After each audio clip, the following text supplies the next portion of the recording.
ओम शांति। 1 अक्टूबर 2025 की मुरली से सुनते हैं बाबा के आज के अनमोल मधुर महावाक्य। मीठे बच्चे, रोज रात को अपना पोता मेल निकालो, डायरी रखो तो डर रहेगा कि कहीं घाटा ना पड़ जाए। मीठे बच्चे, रोज रात को अपना पोता मेल निकालो, डायरी रखो तो डर रहेगा कि कहीं घाटा ना पड़ जाए। प्रश्न: कल्प पहले वाले भाग्यशाली बच्चों को बाप की कौन सी बात फौरन टच होगी? उत्तर: बाबा रोज रोज जो बच्चों को याद की युक्तियाँ बताते हैं वह भाग्यशाली बच्चों को ही टच होती रहेगी, वह उन्हें फौरन अमल में लाएंगे। बाबा कहते, बच्चे कुछ टाइम एकांत में बगीचे में जाकर बैठो, बाबा से मीठी मीठी बातें करो, अपना चार्ट रखो तो उन्नति होती रहेगी। ओम शांति। मिलिट्री को पहले सावधान किया जाता है। Attention please. बाप भी बच्चों को कहते हैं, अपने को आत्मा निश्चय कर बाप को याद करते रहते हो।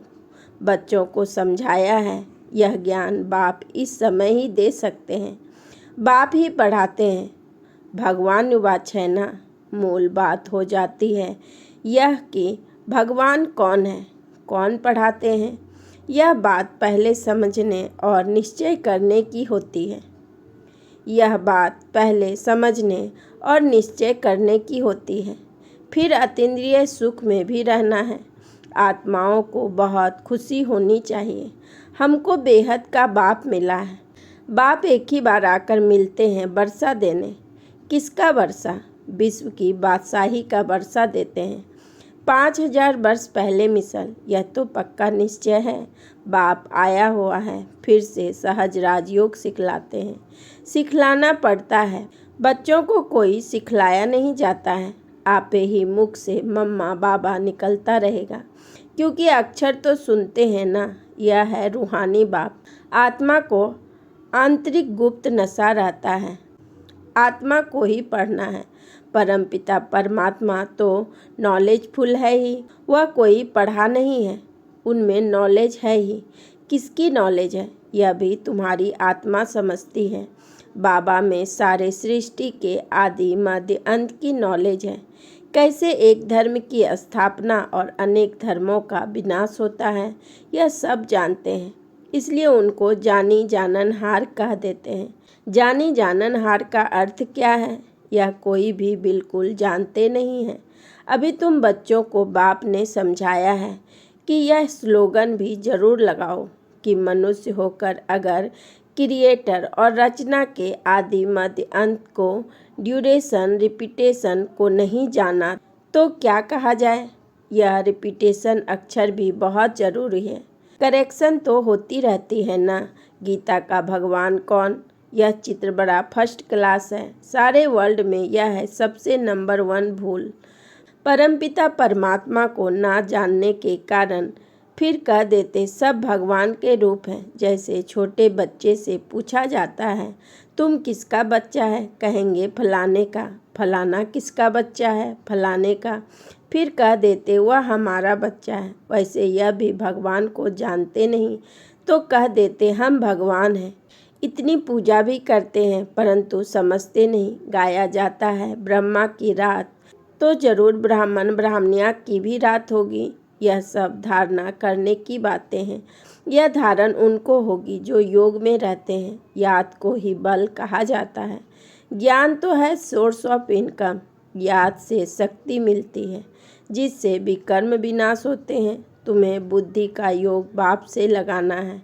यह ज्ञान बाप अभी ही देते हैं, फिर कभी मिलता नहीं, सिवाय बाप के कोई दे ना सके। बाकी सब है भक्ति मार्ग के शास्त्र, कर्म कांड की क्रियाएं।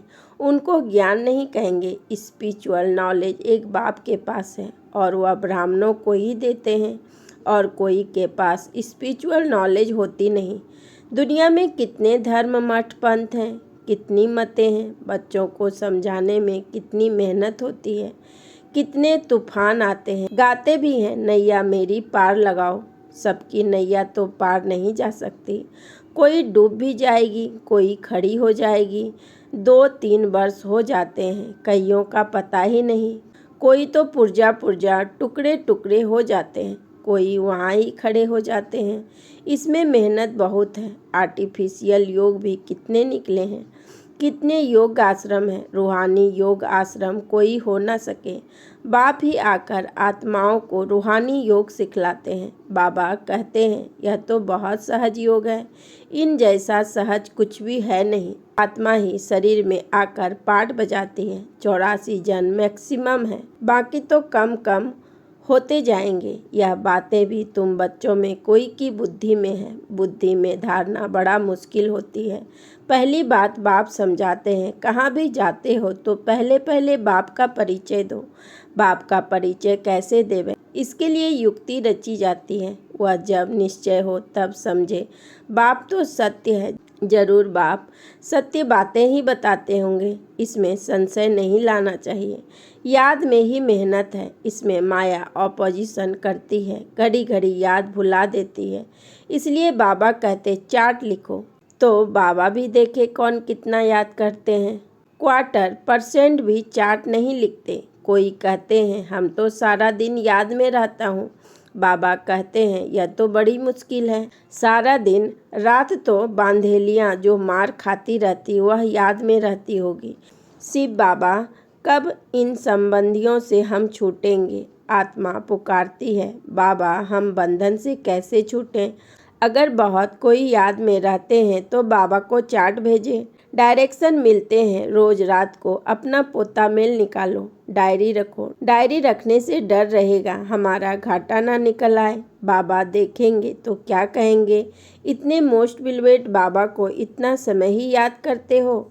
लौकिक बाप को, स्त्री को तुम याद करते हो, मुझे इतना थोड़ा भी याद नहीं करते हो। चार्ट लिखो तो आपे ही लज्जा आएगी। इस हालत में मैं पद पा नहीं सकूंगा। इसलिए बाबा चार्ट पर जोर देते हैं। बाप को और 84 के चक्र को याद करना है तो फिर चक्रवर्ती राजा बन जाएंगे।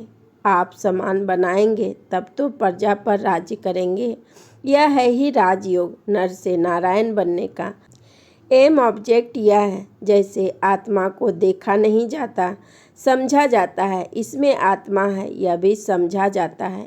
इन लक्ष्मी नारायण की जरूर राजधानी होगी। इन्होंने सबसे जास्ती मेहनत की है तब स्कॉलरशिप पाई है। जरूर इन्हों की बहुत प्रजा होगी, ऊंच से ऊंच पद पाया है। जरूर बहुत योग लायक है तब पास विद ऑनर हुए। यह भी कारण निकालना चाहिए, हमारा योग क्यों नहीं लगता है। धंधे आदि के झंझट में बहुत बुद्धि चली जाती है। इनसे टाइम निकाल इस तरफ जास्ती ध्यान देना चाहिए। कुछ टाइम निकाल बगीचे में एकांत में बैठना चाहिए। फीमेल तो जा ना सके, उनको तो घर संभालना है। पुरुषों को सहज है। कल्प पहले वाले जो भाग्यशाली होंगे उनको ही यह टच होगा। पढ़ाई तो बहुत अच्छी है, बाकी हर एक की बुद्धि अपनी होती है। कैसे भी करके बाप से वर्षा लेना है। बाप डायरेक्शन सब देते हैं, करना तो बच्चों को है ही। बाबा डायरेक्शन देंगे जनरल, एक एक पर्सनल भी आकर कोई पूछे तो राय दे सकते हैं। तीर्थों पर बड़े बड़े पहाड़ों पर जाते हैं तो पंडे लोग सावधान करते रहते हैं, बड़ी मुश्किल से जाते हैं। तुम बच्चों को तो बाप बहुत सहज युक्ति बताते हैं। बाप को याद करना है, शरीर का भान खत्म करना है। बाप कहते हैं मुझे याद करो। बाप आकर नॉलेज दे चले जाते हैं। आत्मा जैसा तीखा रॉकेट और कोई हो नहीं सकता। वो लोग मून आदि तरफ जाने में कितना टाइम वेस्ट करते हैं, यह भी ड्रामा में नूद है। यह साइंस का हुनर भी विनाश में मदद करता है। वह है साइंस, तुम्हारा है साइलेंस। अपने को आत्मा समझ, बाप को याद करना, यह है डेड साइलेंट। मैं आत्मा शरीर से अलग हूँ, यह शरीर पुरानी जूती है। सर्प कछुए के मिसाल भी तुम्हारे लिए है। तुम ही कीड़े जैसे मनुष्य को भू भू कर मनुष्य से देवता बनाती हो। विषय सागर से क्षीर सागर में ले जाना तुम्हारा काम है। सन्यासियों को यह यज्ञ तप आदि कुछ भी करना नहीं है। भक्ति और ज्ञान है ही गृहस्थियों के लिए, उन्हों को तो सतयुग में आना ही नहीं है। वह क्या जाने इन बातों से। यह भी ड्रामा में नूत है। इस निर्वृत्ति मार्ग वालों की, जिन्होंने पूरे 84 जन्म लिए हैं, वही ड्रामा अनुसार आते रहेंगे। इसमें भी नंबरवार निकलते रहेंगे। माया बड़ी प्रबल है, आंखें बड़ी क्रिमिनल है। ज्ञान का तीसरा नेत्र मिलने से आंखें शिविर बनती है, फिर आधा कल्प कभी क्रिमिनल नहीं बनेगी। यह है बड़ी धोखेबाज। तुम जितना बाप को याद करेंगे उतना कर्मेंद्रियां शीतल होगी। फिर 21 जन्म कर्मेंद्रियों को चंचलता में आना नहीं है। वहाँ कर्मेंद्रियां में चंचलता होती नहीं। सब कर्मेंद्रियां शांत सतोगुनी रहती है। देह अभिमान के बाद ही सब शैतानी आता है। बाप तुमको देही अभिमानी बनाते हैं। आधा कल्प के लिए तुमको वर्षा मिल जाता है। जितनी जो मेहनत करते हैं उतना ऊंच पद पाएंगे। मेहनत करनी है देही अभिमानी बनने की। फिर कर्मेंद्रियां धोखा नहीं देगी। अंत तक युद्ध चलती रहेगी। जब कर्मातीत अवस्था को पाएंगे तब वह लड़ाई भी शुरू होगी। दिन प्रतिदिन आवाज होता जाएगा, मौत से डरेंगे। बाप कहते हैं यह ज्ञान सबके लिए है, सिर्फ बाप का परिचय देना है। हम आत्माएं सब भाई भाई हैं, सब एक बाप को याद करते हैं। गॉड फादर कहते हैं करके कोई नेचर को मानने वाले होते हैं, परंतु गॉड तो है ना, उनको याद करते हैं। मुक्ति जीवन मुक्ति के लिए, मोक्ष तो है नहीं। वर्ल्ड की हिस्ट्री ज्योग्राफी को रिपीट करना है। बुद्धि भी कहती है जब सतयुग था तो एक ही भारत था। मनुष्य तो कुछ भी नहीं जानते। इन लक्ष्मी नारायण का राज्य था ना। लाखों वर्ष की बात हो न सके। लाखों वर्ष होते तो कितनी ढेर संख्या हो जाती। बाप कहते हैं अब कलयुग पूरा हो, सतयुग की स्थापना हो रही है। वह समझते हैं कलयुग तो अर्जुन बच्चा है, इतने हजार वर्ष की आयु है। तुम बच्चे जानते हो यह कल्प ही 5000 वर्ष का है। भारत में ही यह स्थापना हो रही है। भारत ही अब स्वर्ग बन रहा है। अभी हम श्रीमत पर यह राज्य स्थापन कर रहे हैं। अब बाप कहते हैं मामेकम याद करो, पहला पहला शब्द ही यह दो। जब तक बाप का निश्चय नहीं होगा तब तक प्रश्न पूछते रहेंगे। फिर कोई बात का उत्तर नहीं मिलेगा तो समझेंगे यह जानते कुछ भी नहीं। और कहते हैं भगवान हमको पढ़ाते हैं, इसलिए पहले पहले तो एक ही बात पर ठहर जाओ। पहले बाप का निश्चय करें कि बरोबर सभी आत्माओं का बाप एक ही है और वह है रास्ता, तो जरूर संगम पर ही आएंगे। बाप कहते हैं मैं युगे युगे नहीं, कल्प के संगम पर आता हूँ। मैं हूँ ही नई सृष्टि का रास्ता, तो बीच में कैसे आऊँगा। मैं आता ही हूँ पुरानी और नई के बीच में। इनको पुरुषोत्तम संगम युग कहा जाता है। तुम पुरुषोत्तम भी यहाँ बनते हो। लक्ष्मी नारायण सबसे पुरुषोत्तम है। एम ऑब्जेक्ट कितनी सहज है, सबको बोलो यह स्थापना हो रही है। बाबा ने कहा है पुरुषोत्तम अक्षर जरूर डालो, क्योंकि यहाँ तुम कनिष्ठ से पुरुषोत्तम बनते हो। ऐसी ऐसी मुख्य बातें भूलनी नहीं चाहिए और संबंध की डेट भी जरूर लिखनी चाहिए। यहाँ तुम्हारी पहले से रजाई शुरू हो जाती है और की रजाई पहले से नहीं होती। वह तो धर्म स्थापक आए तब उनके पीछे उनके धर्म की वृद्धि हो, करोड़ों बने तब रजाई चले। तुम्हारी तो शुरू से सतयुग में रजाई होगी। यह किसको भी बुद्धि में नहीं आता कि सतयुग में इतनी रजाई कहाँ से आई। कलयुग अंत में इतने ढेर धर्म हैं, फिर सतयुग में एक धर्म एक राज्य कैसे हुआ। कितने हीरे जवाहरातों के महल हैं। भारत ऐसा था जिनको पैराडाइज कहते थे। 5000 वर्ष की बात है। लाखों वर्ष का हिसाब कहाँ से आया। मनुष्य कितने मुझे हुए हैं, अब उनको कौन समझाए। वे समझते थोड़े ही हैं कि हम आसुरी राज्य के हैं। इनकी देवताओं की तो महिमा सर्वगुण संपन्न है। इसमें 5 विकार नहीं है, क्योंकि देही अभिमानी है। तो बाप कहते हैं मुख्य बात है याद की।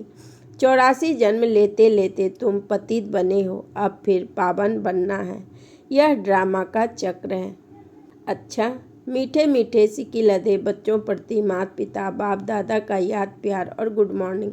रूहानी बाप की रूहानी बच्चों को नमस्ते।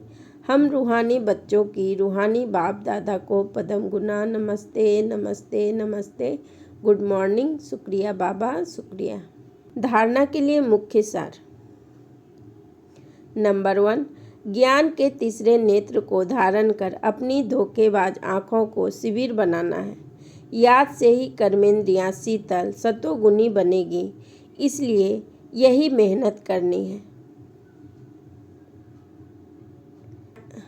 नंबर 2, धंधे आदि से टाइम निकाल एकांत में जाकर याद में बैठना है। कारण देखना है कि हमारा योग क्यों नहीं लगता है। अपना चार्ट जरूर रखना है। वरदान, सहन शक्ति द्वारा अविनाशी और मधुर फल प्राप्त करने वाले सर्व के स्नेही भव। सहन शक्ति द्वारा अविनाशी और मधुर फल प्राप्त करने वाले सर्व के स्नेही भव। विस्तार में बाबा ने कहा, सहन करना मरना नहीं है, लेकिन सबके दिलों में स्नेह से जीना है। कैसा भी विरोधी हो, रावण से भी तेज हो, एक बार नहीं 10 बार सहन करना पड़े, फिर भी सहन शक्ति का फल अविनाशी और मधुर है। सिर्फ यह भावना नहीं रखो कि मैं इतना सहन किया तो यह भी कुछ करे। अल्पकाल के फल की भावना नहीं रखो, रहम भाव रखो। यही है सेवा भाव। सेवा भाव वाले सर्व की कमजोरियों को समा लेते हैं, उनका सामना नहीं करते। स्लोगन, जो बीत चुका उनको भूल जाओ। बीती बात से शिक्षा लेकर आगे के लिए सदा सावधान रहो। जो बीत चुका उनको भूल जाओ। बीती बात से शिक्षा लेकर आगे के लिए सदा सावधान रहो। अच्छा, ओम शांति, ओम शांति, ओम शांति।